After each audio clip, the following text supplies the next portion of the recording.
முழுக்க முழுக்க ஒரு தேசிய தலைவருடைய அந்த பெருந்தன்மையை மடைமாத்தி ஒரு சாதி சமூகமாக கொண்டு போய் சித்தரிக்கும் நோக்கத்தோட திருமாவளவன் அவர்கள் நடந்து கொள்ளுகிறார் என்பதை ஆணித்தரமாக தெரியுது. ஏனென்றால் பல தலைவர்கள் போய் சந்திச்சவர். நான் தலைவர் என்று சொல்றேன், தமிழ்நாட்டுல உள்ள பல கட்சி தலைவர்கள், பல இயக்க தலைவர்கள், பல சினிமா துறை சார்ந்தவர்கள், இயக்குனர் சார்ந்தவர்கள், எழுத்தாளர்கள் என்று பல பேர், ஓவியர் சார்ந்தவர் என்று எல்லோரும் தலைவரை சந்திச்சவர். இன்று வரையும் இவர்கள் எல்லாம் வாய் துறந்து இப்படியான ஒரு வார்த்தை எங்கேயுமே சொல்லவில்லை.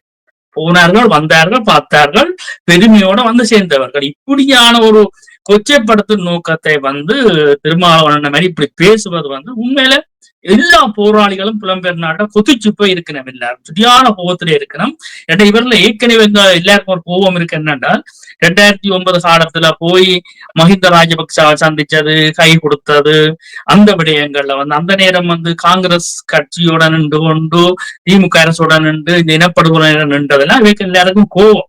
அதுவும் பின்னரும் அவர் இங்க எங்களை சொன்னவர் தவிர்க்க முடியாத காரணம் நடந்து போச்சு சொன்னவரே தவிர இவர் தொடர்ச்சியாக இப்படியான விடுதலைக்கு முரணான 1-2 சக்திகள் இருக்குமல்ல, அவர்களோட சேர்ந்து நான் இந்த இப்படியான வேலையை செய்து கொண்டிருக்கிறேன்.